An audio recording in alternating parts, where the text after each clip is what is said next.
साल था 1947। देश आज़ाद हुआ।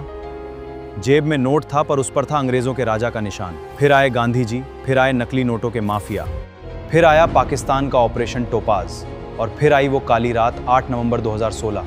ये कहानी सिर्फ नोट की नहीं, भारत की अर्थव्यवस्था पर हुए सबसे बड़े हमलों की है। तो कुर्सी की पेटी बांध लीजिए, क्योंकि ये वीडियो आपका दिमाग हिला देगा। मुझे पता है कि आपने भी कभी न कभी ये ज़रूर सोचा होगा कि जेब में पड़े 100-500 के नोट पर हमेशा गांधी जी ही क्यों हंस रहे होते हैं, इन पर सिर्फ गांधी जी की फोटो ही क्यों छापी गई है। तो चलिए आज इस राज को पूरा अनस्क्रिप्ट करते हैं। तो बात शुरू करते हैं 15 अगस्त 1947 से। आज़ादी तो मिल गई पर जेब में नोट वहीं थे जिन पर किंग जॉर्ज षष्ठम की फोटो थी। किंग जॉर्ज कोई आम राजा नहीं थे, वो भारत के आखिरी सम्राट थे। मुद्रा पर सम्राट की तस्वीर होना इस बात का प्रतीक था कि वो पैसा ब्रिटिश साम्राज्य द्वारा मान्यता प्राप्त और वैध है। अगर बात इसके पहले की करें तो किंग जॉर्ज से पहले ब्रिटिश इंडिया नोट्स सिर्फ क्वीन विक्टोरिया सीरीज के आते थे। ब्रिटिश भारत सरकार ने पेपर करेंसी एक्ट 1861 पारित किया था। इसके तहत ही 1861 में पहली बार विक्टोरिया की तस्वीर के साथ नोट छपे और आखिरी निशानी किंग जॉर्ज थे, जिनकी तस्वीर ब्रिटिश इंडियन सरकार ने भारतीय नोटों पर लगाई। और अब बात करते हैं 15 अगस्त, जब आज़ादी तो मिल गई थी, तब भी लोग अंग्रेजों के राजा की तस्वीर वाले नोट्स ही इस्तेमाल कर रहे थे। लोग नोट्स पर जॉर्ज की लगी तस्वीर को देखकर सोचते थे कि आज़ादी तो मिल गई, पर पैसा तो आज भी अंग्रेजों की गुलामी की याद दिलाता है। लोग पैसों को राजशाही और भारत की गुलामी का प्रतीक मानते थे। देश जब आज़ाद हो गया तो आज़ाद देश की पहचान स्थापित करने के लिए विदेशी राजा की तस्वीर को नोटों पर रखना संभव नहीं था।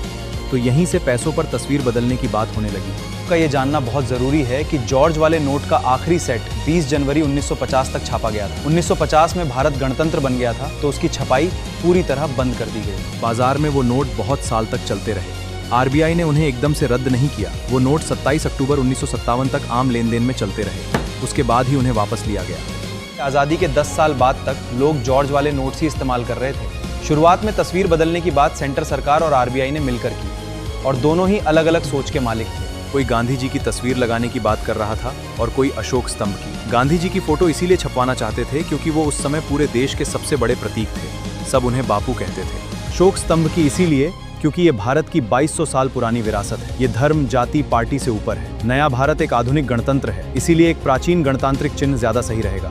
लोगों को लगा गुलामी का निशान हटाओ और बापू की फोटो लगाओ। लोग भी बापू को नोट्स पर देखना चाहते थे। इसके लिए डिजाइन भी बनाकर तैयार कर लिए गए थे। उस वक्त के इतिहासकारों का कहना है कि बापू खुद भी अपूजा के सख्त खिलाफ थे। वो कहते थे कि देश किसी एक व्यक्ति से बड़ा होता है और भ्रष्टाचार में उनकी इमेज इस्तेमाल होगी।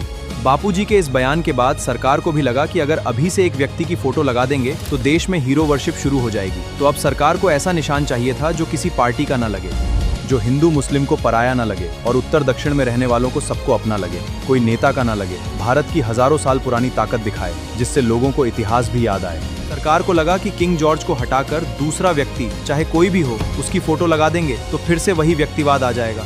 इसीलिए हमें राजा की जगह देश का राज चिन्ह लगाना चाहिए। साल 1949 में फाइनल फैसला आया। आरबीआई ने कहा व्यक्ति नहीं, देश का प्रतीक लगाओ। तब जाकर अशोक स्तंभ को चुना गया, जो आज भी भारत का राष्ट्रीय चिन्ह है, और उसी से हमें अपना नारा मिला, सत्यमेव जयते। सबसे पहले 1 रुपए पर अशोक स्तंभ आया और 1950 में गणतंत्र बनने के बाद जॉर्ज की फोटो पूरी हटा दी गई। तब से सिर्फ अशोक स्तंभ ही पैसों पर बने आने लगे। ये भारत का पहला आज़ाद नोट था। इसके बाद 1950 में जो नई सीरीज आई उसमें 2 रुपए, 5 रुपए, 10 रुपए, 100 रुपए और बड़े नोट 1000, 5000 नोट्स आए। इन सब पर आगे की तरफ बड़ा बड़ा अशोक स्तंभ ही था, और तब से ही पैसों पर जॉर्ज की फोटो को अशोक स्तंभ ने रिप्लेस कर दिया था। अशोक स्तंभ चुनने के बाद नोटों का पूरा लुक ही बदल गया और 20 साल तक गांधी जी का नोटों पर कहीं नाम भी नहीं था। 1954 तक अशोक स्तंभ वाले नोट चलन के बाद फिर सरकार ने सोचा एक ही फोटो क्यों लगाते रहें, क्यों ना नोट से ही देश दिखाएं। तो 50 और 60 के दशक में नोटों पर ये सब लगा, जैसे 1000 रुपए पर तंजौर मंदिर, 5000 रुपए पर गेटवे ऑफ इंडिया, 10 रुपए पर नाव और हाथी, 100 रुपए पर हीराकुंड डैम और कोणार्क चक्र, और 5 रुपए पर आर्यभट्ट सैटेलाइट। और पैसों पर अलग अलग तरह की फोटोज से फिर वही सवाल उठे कि पैसों पर ऐसे नायक की फोटो हो जो पूरे देश का हीरो हो। जैसे पहले किंग जॉर्ज की लगती थी, लोगों को लगा ये तो पोस्ट कार्ड बना दिया। कभी हाथी, कभी बाघ, कभी नाव, कभी मंदिर। हर देश के नोट पर उसका हीरो होता है। अमेरिका पे जॉर्ज वॉशिंगटन, तो हमारे पर क्यों नहीं। लगभग 20 साल तक लोगों ने ऐसे ही अलग अलग फोटोज वाले नोट इस्तेमाल किए, और 1972 में जाके फिर से आवाज उठी कि पैसों पर कोई महान व्यक्ति की फोटो लगानी चाहिए। लगभग 20 साल तक लोग ने ऐसे ही अलग अलग तरह की फोटोज वाले नोट इस्तेमाल किया और 1969 में जब इंदिरा जी नई पीएम बनी थी तब फिर से नोटों पर फोटो बदलने की आवाज उठी। 1969 में ही 100वीं गांधी जयंती भी थी। इंदिरा जी भी गांधी जी की इज्जत करती थी, तो सरकार नई थी तो लोगों की मांगे भी थी और उसी मांग में नोटों के ऊपर गांधी जी की फोटो लगने की मांग उठी। पार्लियामेंट में भी सबने कहा कि 100 साल हो गए बापू को पैदा हुए, दुनिया उनकी इज्जत करती है, सारे देशों के नोटों पे उनके राजाओं की फोटो लग। अब भारत भी अपने नोट पर गांधी जी को याद करे।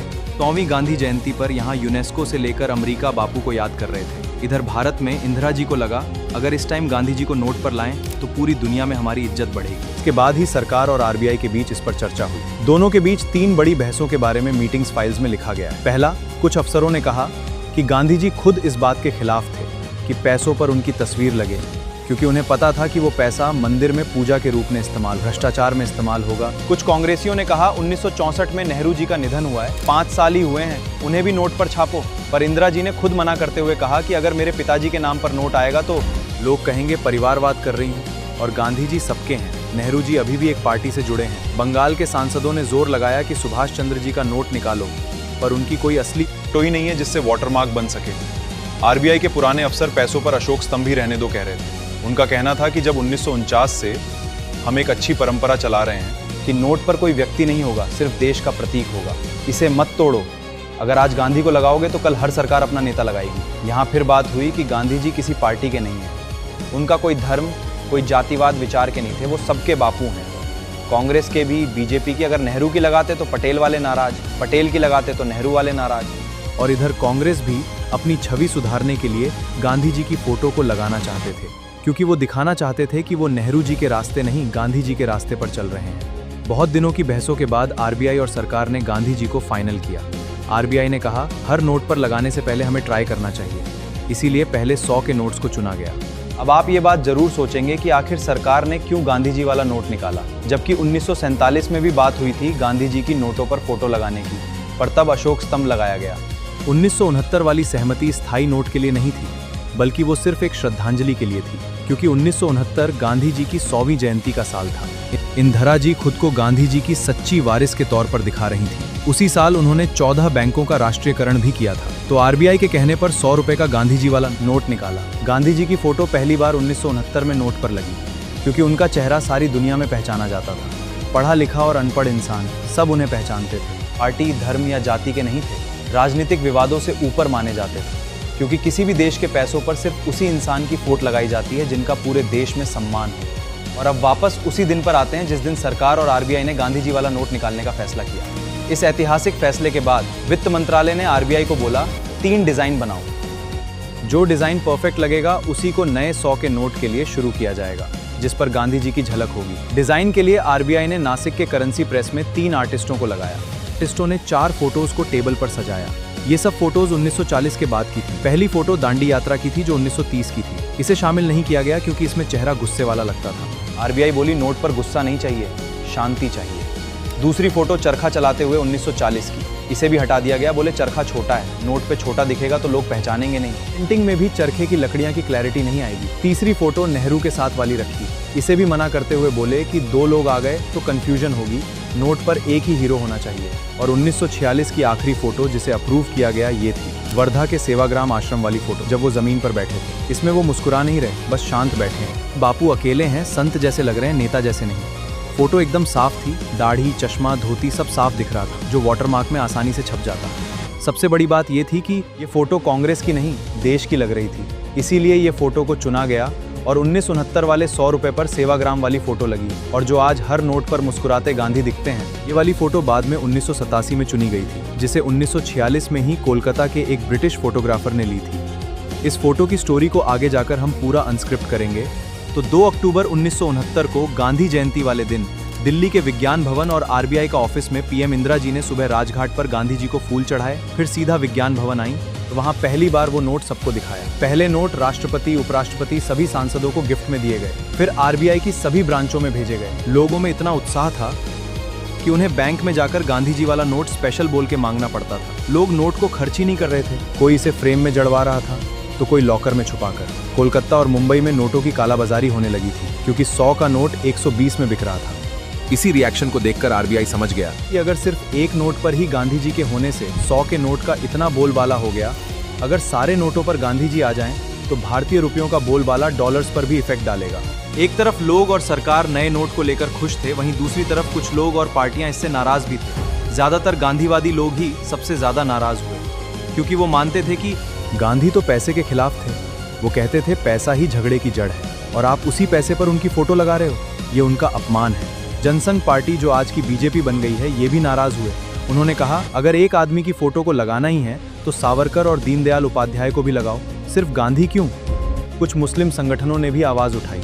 उन्होंने कहा कि नोट तो सबका होता है, उस पर किसी एक धर्म से जुड़े दिखने वाले व्यक्ति की फोटो नहीं होनी चाहिए। सबसे बड़ी नाराजगी जनता की नहीं, आरबीआई के अंदर की थी, क्योंकि आरबीआई के पुराने अफसरों ने चिट्ठी लिखी, आज गांधी लगाया, कल हर सरकार अपना नेता लगाएगी, नोट तो सर्कस बन जाएगा।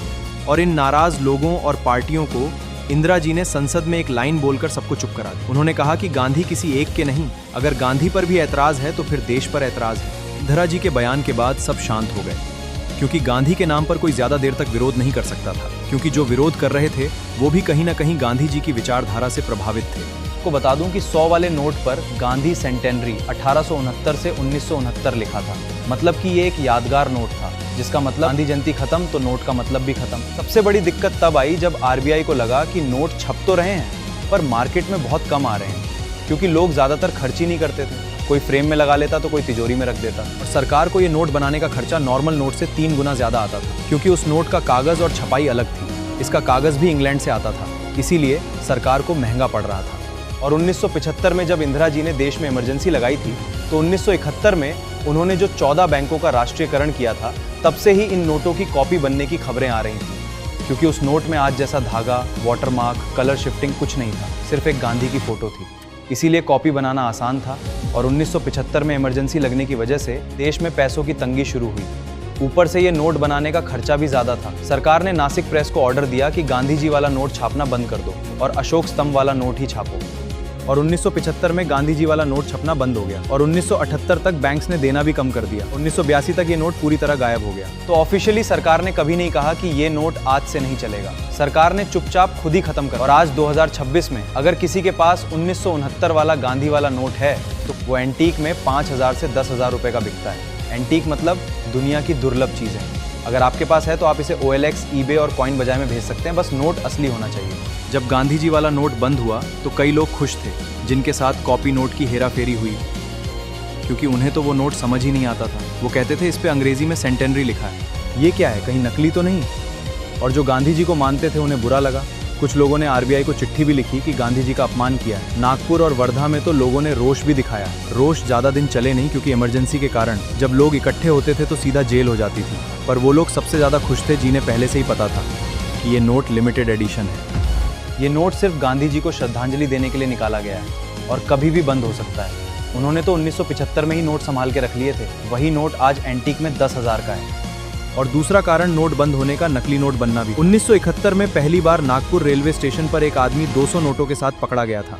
सब गांधी वाले नोट थे। पुलिस को शक हुआ कि एक आम आदमी के पास इतने नोट कैसे हो सकते हैं। बाद की जांच में पता चला कि वो सारे नोट नकली थे। और तो और 1973 में भिवंडी में एक कपड़ा मिल की आड़ में पूरी प्रेस ही चल रही थी।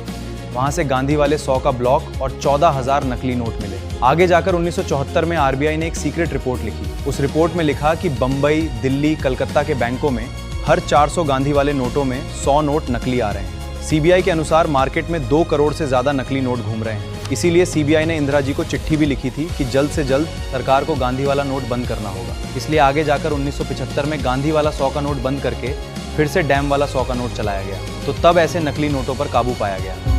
ये जानना बहुत ज़रूरी है कि 1975 में लगी इमरजेंसी टोटल 21 महीने चली थी, यानी 25 जून 1975 से 21 मार्च 1977 तक। और जैसे ही आपातकाल हटाया गया तो देश में आम चुनाव कराया गया, जिसमें आज़ादी के बाद पहली बार कांग्रेस हारी और पहली बार भारत में गैर कांग्रेसी सरकार बनी, जो थी जनता पार्टी। नई पार्टी जनता पार्टी ने भारत को नया प्रधानमंत्री दिया, जो कि मोरारजी देसाई थे। प्रधानमंत्री बनने के बाद संसद में मीटिंग डिबेट्स होने शुरू हुए।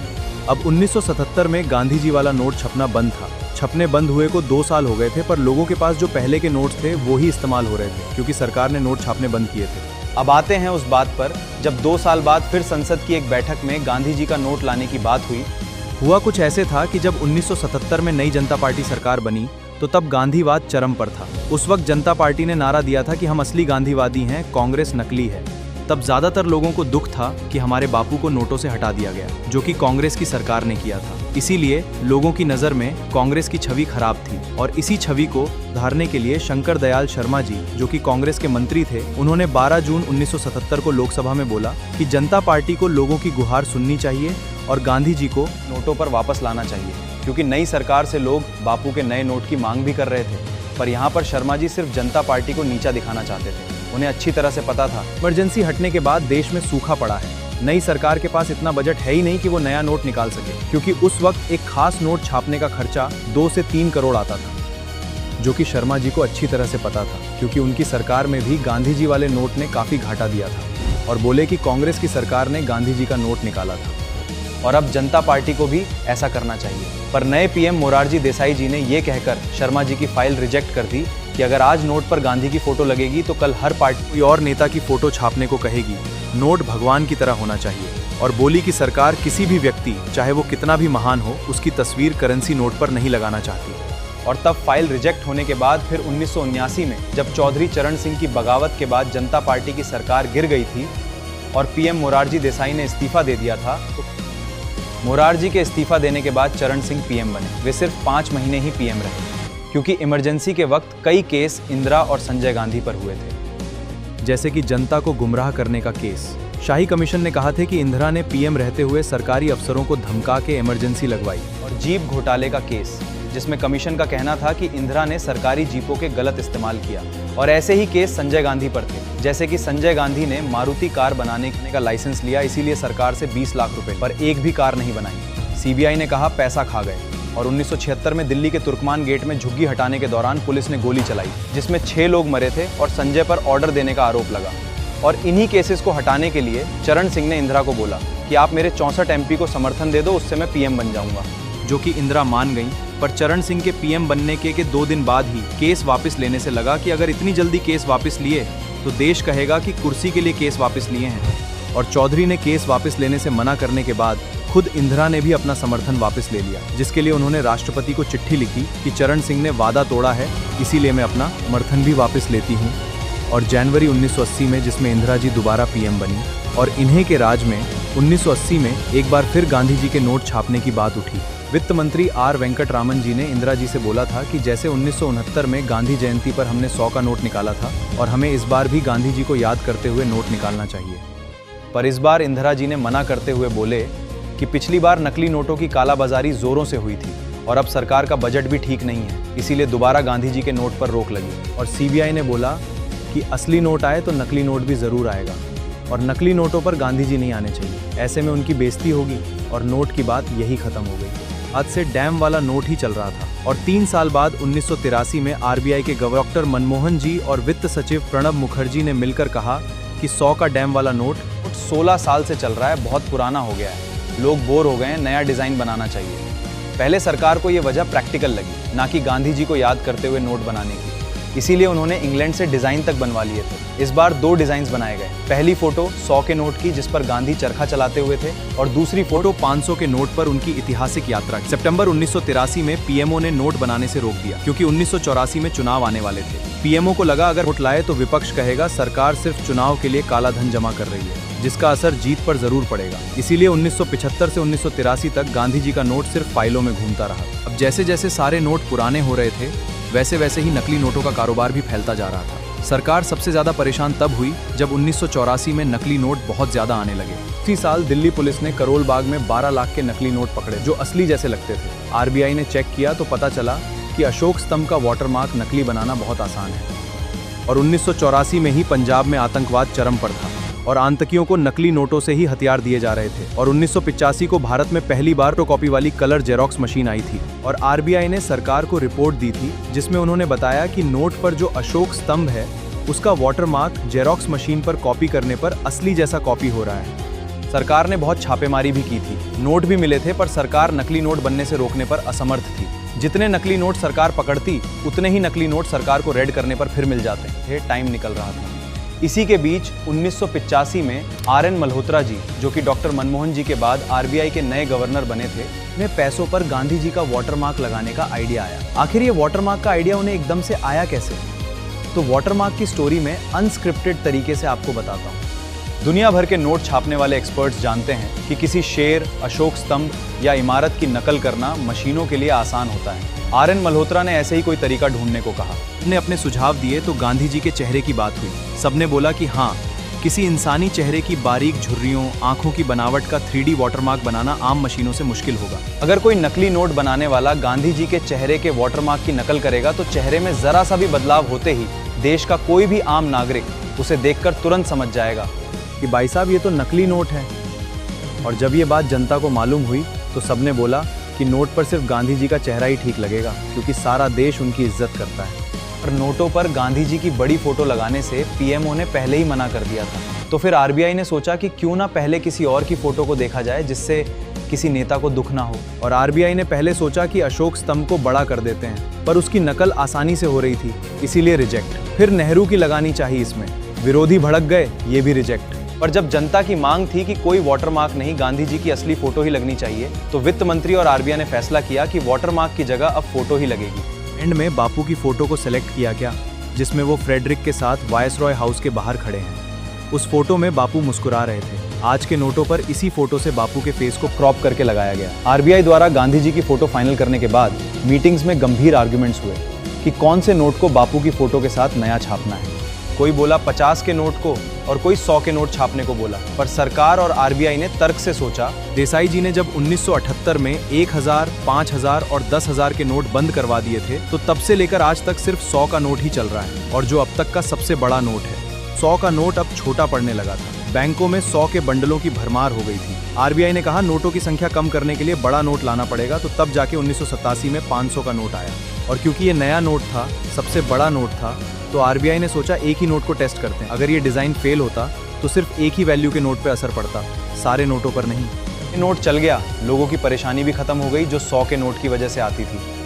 और इसी के साथ नकली नोटों की भी बहुत ज़्यादा कमी हुई, जो सरकार के लिए काफ़ी फायदेमंद थी। 1987 के बाद 1992 में आरबीआई के नए गवर्नर डॉक्टर सी रंगराजन बने, और उस वक्त टेक्नोलॉजी भी एडवांस हो रही थी। नई प्रिंट्स और स्कैनर से अशोक स्तंभ और गांधी जी की फोटो आसानी से बन रही थी, क्योंकि तब सिर्फ 500 के नोट पर ही गांधी जी की फोटो लगी हुई थी और बाकी के नोटों पर वही अशोक स्तंभ था। उस वक्त 500 के नोट के अलावा बाकी छोटे नोटों की नकली कॉपीज आम हो रही थी।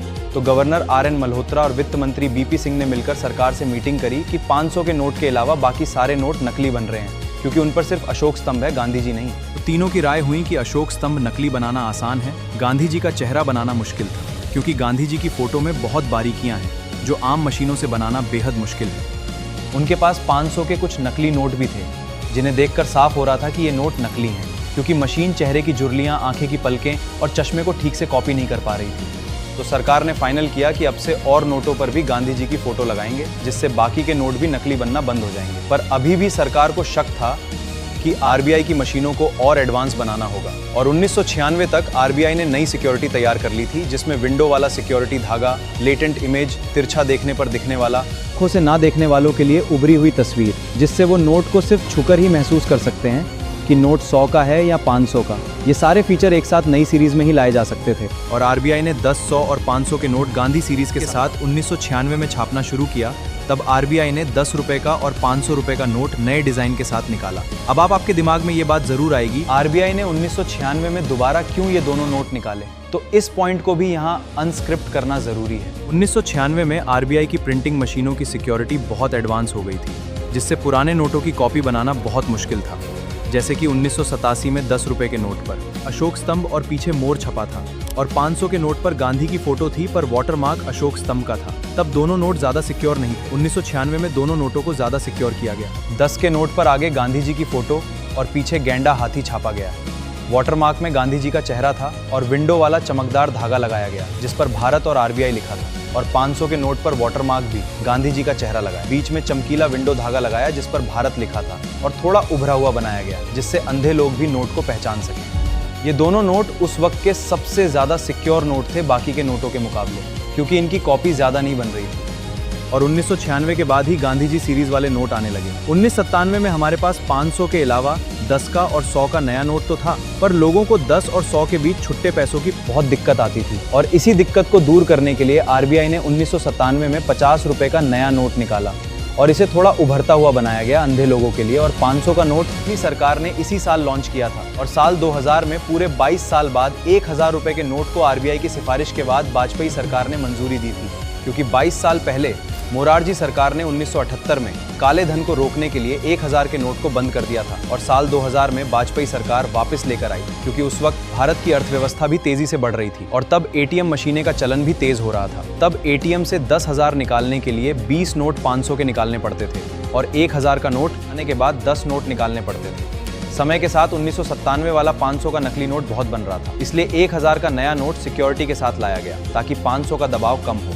आरबीआई की 1999 से 2000 की सालाना रिपोर्ट में साफ लिखा है कि हाई वैल्यू ट्रांजैक्शन के लिए ये नोट लाना जरूरी हो गया था। आरबीआई को नोटों की छपाई कम करने के लिए 1000 का नोट होना जरूरी है। इसी के साथ वाजपेयी सरकार की मंजूरी के बाद 2000 के RBI governor doctor Bimal Jalan ji के दस्तखत के साथ अक्टूबर में सरकार के सामने पेश करने के बाद नवंबर में जनता के लिए दूसरी बार 1000 का नोट मार्केट में उतारा गया। इस नोट पर आगे गांधी जी की उभरी हुई फोटो और पीछे तेल रिफाइनरी, गेहूं और सैटेलाइट की फोटो थी। नकली नोटों को रोकने के लिए इसमें ऑप्टिकली वेरिएबल इंक का इस्तेमाल हुआ था। नोट गुलाबी रंग का था, जिससे 1000 अंक को सीधा देखने पर हरा और तिरछा करने पर नीला दिखाई देता था।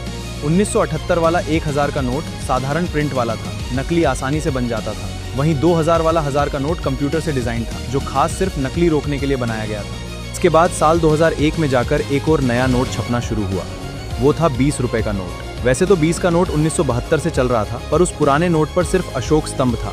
इसकी सुरक्षा तकनीक पुरानी हो चुकी थी, जिससे बाजार में नकली नोटों का खतरा बढ़ रहा था। 2001 में नए डिजाइन के साथ इसमें धागे और गुप्त इमेज जैसे फीचर्स जोड़े गए, जैसे कि गांधी जी की फोटो के दाईं ओर बनी पट्टी पर 20 का गुप्त अंक छिपा हुआ था। ये वैसे नहीं दिखता था, बल्कि नोट को सीधा रखकर रोशनी की तरफ झुकाने पर ही 20 लिखा दिखता था। और नोट के बाईं ओर खाली सफेद हिस्से में गांधी का एक गुप्त चेहरा छुपा था, जो कि सिर्फ नोट को रोशनी के सामने करने पर यह मुख्य फोटो की परछाई की तरह बिल्कुल साफ दिखाई देता था। इसके अलावा गांधी की फोटो और वर्टिकल पट्टी के बीच के खाली स्थान में बहुत ही छोटे अक्षरों में आरबीआई 20 लिखा था। इसे केवल मैग्नीफाइंग ग्लास की मदद से ही पढ़ा जा सकता था। ये सारे फीचर्स 1972 वाले 20 के नोट में नहीं थे, जो बहुत नकली बन रहे थे। इसीलिए आरबीआई ने 2001 में नए नोट की सिफारिश की थी, जो वित्त मंत्रालय ने मंजूरी दी थी और गवर्नर डॉक्टर बिमल जालान जी के साइन के साथ 21 अगस्त 2001 को जारी किया गया और जनता के लिए बाजार में आया। और अगले ही साल 2002 में गांधी जी सीरीज वाला 5 रुपए का नया नोट आया। 5 का नोट 1969 में भी गांधी जी की फोटो के साथ छापा गया था, जो मैंने आपको पहले बताया था, जिस पर गांधी जी की आश्रम में बैठे हुए की फोटो लगाई थी। पर वो कुछ साल छपने के बाद बंद हो गया था। उसके बाद अशोक स्तंभ वाला नोट ही चल रहा था और ये नोट भी 1995 में जाके सरकार ने छापना बंद कर दिया था, क्योंकि ये नोट बहुत हल्का था, इसीलिए जल्दी फट जाता था। सरकार को 5 के नोट को छापना, सुरक्षा फीचर्स जोड़ना और फिर खराब होने पर रीप्रिंट करने का खर्च बहुत अधिक आ रहा था। सरकार के लिए 5 के नोट की छपाई ज़्यादा फायदेमंद नहीं थी, इसीलिए 1992 में ही सरकार ने 5 के सिक्के मार्केट में उतार दिए थे, जो काफ़ी टाइम चलते थे, जल्दी खराब नहीं होते थे। और अब वापस आते हैं 2002 के 5 रुपए वाले नोट पर। एक्चुअली 2002 में 5 के सिक्कों में कमी आने लगी थी, क्योंकि 5 के सिक्कों को बाजार में उतारना और उन्हें बनाने की प्रक्रिया बहुत धीमी थी। जैसे सरकार नोट जल्दी छाप रही थी, वहीं सिक्कों की ठुकाई धीमी थी। उस समय भारत की चारों सरकारी टकसालों मुंबई, कोलकाता, हैदराबाद और नोएडा की क्षमता इतनी नहीं थी कि वे रातों रात करोड़ों की संख्या में नए सिक्के तैयार कर सकें। एक तो तब सरकार को 5 का एक सिक्का बनाने में 1.20 रुपए का खर्चा आता था और वही नोट छापने में सिर्फ 0.8 पैसा खर्च आ रहा था। सरकार को घाटा हो रहा था। यहाँ पर अनस्क्रिप्ट कर दूं कि सिक्के वित्त मंत्रालय की टकसालें बनाती हैं और नोट आरबीआई द्वारा बनाए जाते हैं। इसलिए आरबीआई ने 2001 में 5 का सिक्का नहीं मिलने की रिपोर्ट पर तुरंत 2002 में 5 का गांधी जी का नोट वापस शुरू कर दिया। ये आपातकालीन फैसला 5 रुपए के नोट के साथ जनता के आगे रखा गया। जैसे कि मैंने आपको पहले बताया था कि 1947 से ही गांधी जी की फोटो नोट पे लगना काफ़ी विवादित रहा था, पर साल 1996 के बाद जितने भी नए नोट आरबीआई छाप रही थी, उन सब पे सिर्फ गांधी की फोटो लगी आ रही थी और किसी को कोई दिक्कत नहीं थी इन नोटों से। बात करें 2002 वाले 5 के नोट की, तो ये हल्के हरे रंग का था। नोट के बीच में गांधी जी की फोटो के ऊपर आरबीआई लिखा था। उभरी हुई छपाई की गई थी। नोट के पीछे ट्रैक्टर से खेती करते किसान की फोटो लगी थी। ये नोट साइज में सबसे छोटा नोट था। 2002 के बाद ऐसे ही नोटों का चलन हो गया है। काफी नोटों पे सिर्फ गांधी जी ही नजर आ रहे थे। पर इसके बाद 2004 में जाके नए गांधी वाले नोट भी नकली बनने लग गए थे। पर इस बार सरकार ने कोई नोट बंद या बैन नहीं किए थे। एक्चुअली हुआ कुछ ऐसा था कि साल 2004 में काफी बड़ी गिनती में नकली नोट पाकिस्तान से आ रहे थे, जिससे कालाबाजारी तस्करी बहुत ज्यादा बढ़ गई थी। सरकार ने जांच में पाया कि जो नकली नोट हैं, उन पर साल तो लिखा ही नहीं कि नोट किस साल में छापा है। इसीलिए जब सरकार 2005 में नए नोट छापने लगी तो नोटों पर नोट छापने का साल भी लिखने लगी, ताकि आम आदमी भी देख के बोले कि साल ही नहीं लिखा तो ये नोट नकली है। सरकार ने सिर्फ नकली रोकने के लिए साल जोड़ दिया, बाकी नोट वैसा ही था। दूसरा कारण भी था नोट पर कुछ चेंज करने का, जैसे कि दुनिया भर के केंद्रीय बैंक्स हर 7-8 सालों में अपने नोटों का डिजाइन बदलते हैं, ताकि जालसाज उनकी तकनीक को समझ ना पाएं। आरबीआई ने भी 2005 में विश्व स्तर की नई वर्ल्ड क्लास सिक्योरिटी फीचर्स को भारतीय नोटों में शामिल करने का फैसला किया था। भारत में उस वक्त जिस हिसाब से इतने सिक्योर नोट भी इतनी आसानी से कॉपी आ रहे थे, कागज के साथ स्याही भी नकली बन रही है, तो इसीलिए नकली को बनने से रोकने के लिए दुनिया की सबसे बेहतरीन तकनीक की जरूरत थी। इसीलिए सरकार और आरबीआई ने नोटों पर साल लिखना शुरू किया, क्योंकि अगर आरबीआई नया डिजाइन बनाती, सरकार से बजट पास करवाना पड़ता, क्योंकि डिजाइन तो पहले से ही था आरबीआई के पास और वो सारे डिजाइन के नोट काफी चल भी चुके थे। इसीलिए आरबीआई ने नए डिजाइन का नोट बनाने से बेहतर नोटों पर सिर्फ साल लिखना ही सही समझा। और इसी के साथ 2005 में एक बार फिर नोट को थोड़ा सा मॉडिफाई करके बाजार में उतारा गया। इसके बाद 2006 में आरबीआई गांधी वाले नोटों के लिए क्रांतिकारी लेकर आया। 2006 से पहले यदि नोट प्रेस में छपाई के दौरान कोई नोट खराब हो जाता था तो उस पूरी गड्डी को ठीक करने के लिए उसी नंबर का दूसरा नोट दोबारा छापना पड़ता था, जिससे समय और लागत बढ़ती थी। इसीलिए आरबीआई ने स्टार सीरीज जारी करने की घोषणा की, जिससे खराब नोट पर उसके नंबर के साथ स्टार लिखा हुआ आता था, जिसका मतलब होता था कि ये नोट बदला हुआ है। चलिए मैं आपको ये स्टार सीरीज कॉन्सेप्ट को अनस्क्रिप्ट तरीके से समझाता हूँ। मान लीजिए कि प्रेस में 100 नोटों का एक बंडल छप रहा है और इस बंडल का सीरियल नंबर 1 से 100 तक है, और छपाई के दौरान अचानक मशीन की खराबी से 50 नंबर का नोट मिसप्रिंट हो गया। पहले के नियम के अनुसार बंडल के नंबर बनाए रखने के लिए प्रेस को दोबारा शुरू से चलाकर सिर्फ 50 नंबर का नया नोट छापना पड़ता था। इस काम में बहुत स्याही और टाइम खराब होता था। अब star series concept misprint note को बंडल से निकालकर नष्ट कर देता है। नंबर के बीच लगा स्टार दर्शाता है कि ये एक रिप्लेसमेंट नोट है। अब बाकी के खराब नोटों पर 50 स्टार लिखा हुआ दिखेगा और जनता के लिए 100 नोटों की गिनती और सीरियल नंबर का क्रम बिना किसी परेशानी के बिल्कुल सही बना रहता है। इसके बाद 2007 में नकली नोटों को रोकने के लिए नए सुरक्षा फीचर्स, नए इनसेट लेटर्स और बेहतर डिजाइन जोड़े गए। पुराने नोटों के रंग के मुकाबले 2007 में इन नोटों के रंगों और विजुअल्स को और गहरा किया गया। नोट के बीच से गुजरने वाले थ्रेड को बदला गया, जो रोशनी में अलग अलग रंगों हरे और नीले में बदलता था। ये सब सिर्फ नकली नोट के कारण किया गया। इसके बाद 2008 में इनसेट वर्ड्स का सिस्टम आरबीआई लेकर आई। जैसे 2006 में स्टार सीरीज आई थी, अब 2008 में ठीक वैसे ही इनसेट वर्ड सिस्टम आया। इसमें ऐसा होता था कि नोट के नंबर के साथ नोट के पैनल में एक छोटा अक्षर होता था जिसमें 0AA 1AB लिखा होता था। इसका मतलब उस प्रिंटिंग प्रेस से होता था जिस प्रेस में वो नोट छपा हुआ है। जैसे जिस नोट के नंबर के पैनल में ABC लिखा हो तो मतलब वो नोट नासिक प्रेस में छपा है। LM का मतलब मैसूर प्रेस में छपा है। आरबीआई ने ये सिस्टम इसलिए निकाला ताकि पता चल सके कि नकली किस प्रेस की कॉपी कर रहा है। इससे आरबीआई को हर महीने पता चलता था किस प्रेस ने कितने नोट छापे। जैसे L वाले 2 करोड़ छपे, R वाले 1 करोड़, और 2009 में जाकर 5 रुपए का नोट फिर से छपना शुरू हुआ, जिसे आरबीआई ने 2005 के सिक्कों की कमी के कारण बंद कर दिया था, क्योंकि नोट हल्का होने की वजह से जल्दी खराब हो जाता था।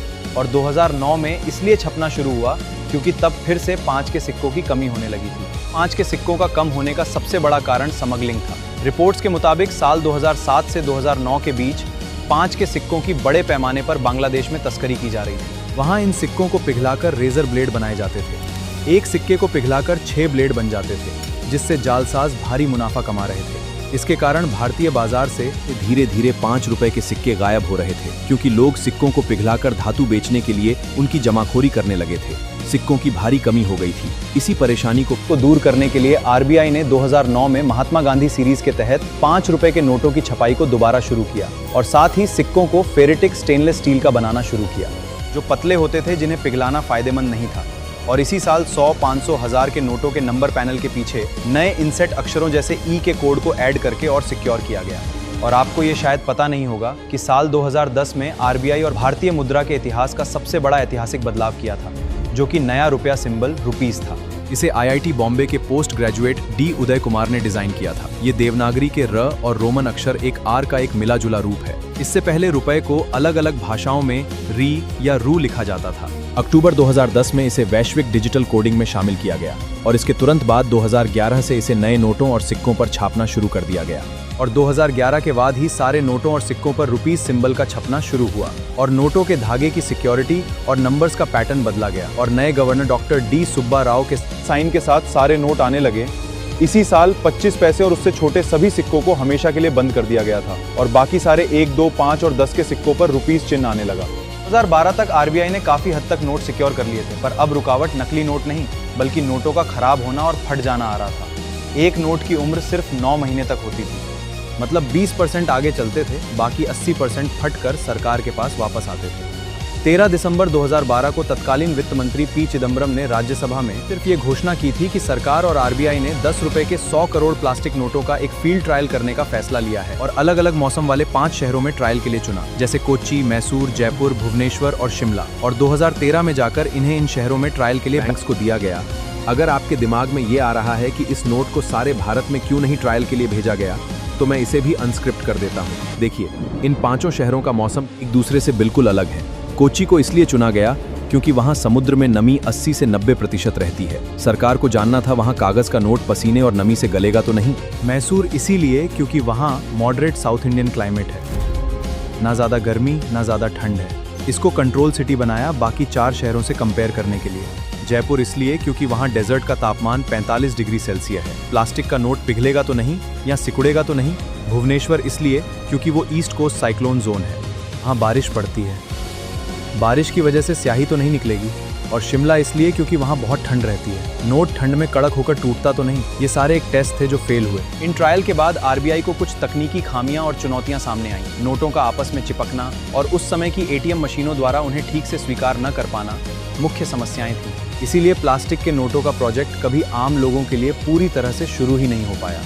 और अब बारी आती है उस साल की जब सारे देश में उथल पुथल हो गई थी पैसों को लेकर। 22 जनवरी 2014 को आरबीआई ने एक बहुत बड़ा फैसला लेते हुए घोषणा की कि 31 मार्च 2005 से पहले के नोटों पर ना तो छपाई का साल होता था और सुरक्षा फीचर्स बहुत कम थे। सुरक्षा को मॉडिफाई करने के लिए ही सरकार और आरबीआई ने इन्हें बैंकों के जरिए नए महात्मा गांधी सीरीज 2005 के नोटों से बदल दिया। घोषणा के तुरंत बाद आम लोगों में ये अफवाह फैल गई कि उनके पुराने नोट कागज का टुकड़ा हो जाएंगे। बाजार में दुकानदारों, ऑटो चालकों और छोटे व्यापारियों ने 2005 से पहले के नोटों को स्वीकार करना तुरंत बंद कर दिया, जिससे दैनिक व्यापार में भारी दिक्कत आई। जिन लोगों के पास बड़ी मात्रा में नकदी रखी थी, वे इनकम टैक्स के डर से बैंक जाने से डर रहे थे। उन्होंने इन नोटों को निकालने के लिए सोने की खरीदारी और प्रॉपर्टी में एडवांस पेमेंट करना शुरू कर दिया था। जनता के लिए नोट के पीछे छपाई का साल देखना भ्रमित करने वाला था। खासकर बुजुर्गों और गांव के लोगों को ये समझने में बहुत दिक्कत हुई कि उन्हें कौन सा नोट रखना है और कौन सा बदलना। अचानक बैंकों में पुराने नोट बदलने और जमा करने वालों की लंबी लाइनें लग गईं। बैंक कर्मचारियों पर अचानक केवाईसी वेरिफिकेशन और नोटों की जांच का भारी दबाव आ गया। उस समय बैंकों के पास ऐसे ऑटोमेटिक काउंटर नहीं थे जो 2005 से पहले और बाद के नोटों को अलग कर सकें। बैंक कर्मचारियों को हाथ से एक एक नोट के पीछे छपाई का साल चेक करना पड़ रहा था।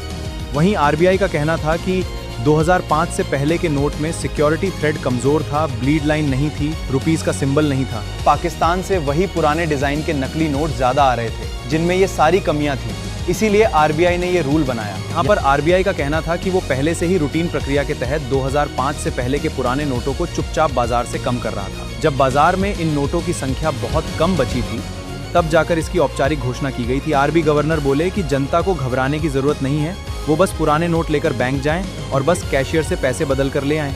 और प्रोसीजर 2 साल से भी ज्यादा चला। अगले साल 2015 में पूरे 20 साल बाद भारतीय सरकार ने 1 रुपए के सिक्कों की कमी के 1 रुपए का नोट निकाला जो 1994 में बंद कर दिया था। और वो साल जब देश की जनता का सिर चकरा गया।